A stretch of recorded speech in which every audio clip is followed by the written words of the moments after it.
There's so many things you should try this league before they get nerfed to the oblivion. One thing is the Swollen Girded Tower Shield builds. The best part about this item is this one line which makes your blocks basically roll twice and then choose the best outcome from it.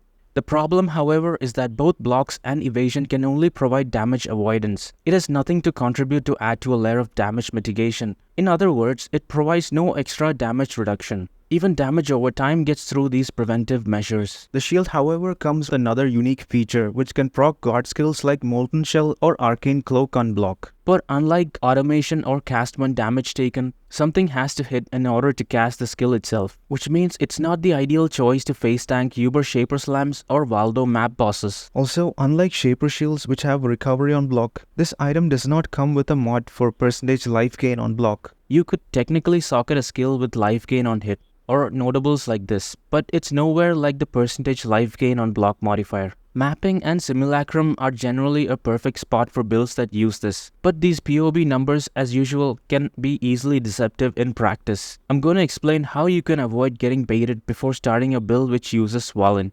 Obviously, when you find stuff with infinite EHP values, that is not a realistic measure. It's a bug which you can notice through the individual max hit values. For the purpose of this video, I'm gonna grab this random lightning strikes layer from PoE Ninja and see if this is a bait or a no bait. First thing is first, before looking into the build itself, you should first remove it from the gear and check what the stats are without it. Here are a couple of things to notice. No Swollen means a huge decrease in the EHP value, but what we are interested in are other things. The max physical, elemental and chaos hit values are basically what a build can take if a hit goes through all the preventive measures. Most builds use guard skills which are not always active. So if we are able to take damage when the guard skills are not active, this is what it realistically looks like. And if the build does not have infinite blast sustain, they can also be disabled considering that you're not running a juiced up map.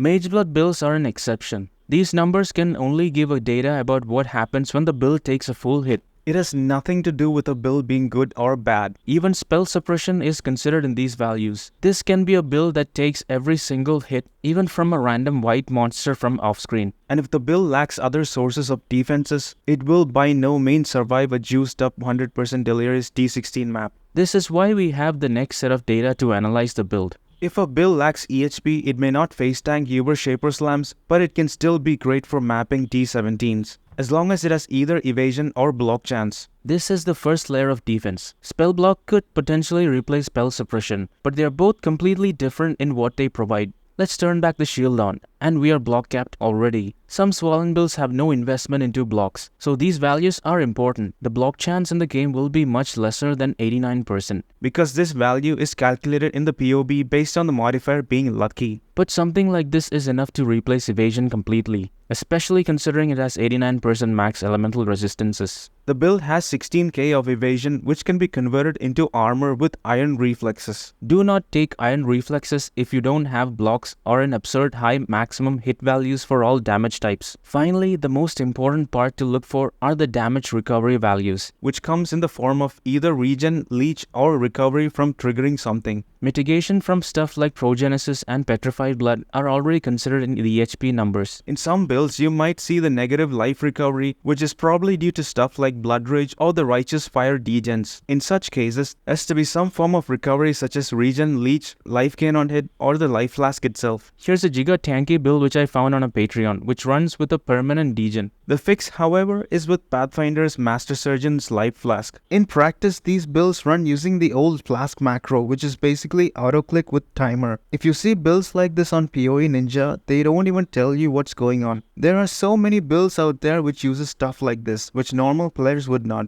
And unlike Patreon builds, you have no one to ask what's going on or how to fix it. So be extremely cautious when you choose your build. More than the divines, it's a huge amount of time spent that's even more valuable. And depending on the build that you play, some require a lot of defensive layers and some don't need much. For example, totem builds are the easiest new player friendly builds in PoE. In practice, you are just placing them on the ground and not looking where the targets are. These are things that numbers cannot tell, but people can be foolish enough to trust something with deceptive numbers compared to ones which is just a matter of basic skill issue. And you guys are smarter than most of them. So that's it for the purpose of this video. Stay safe, exiles.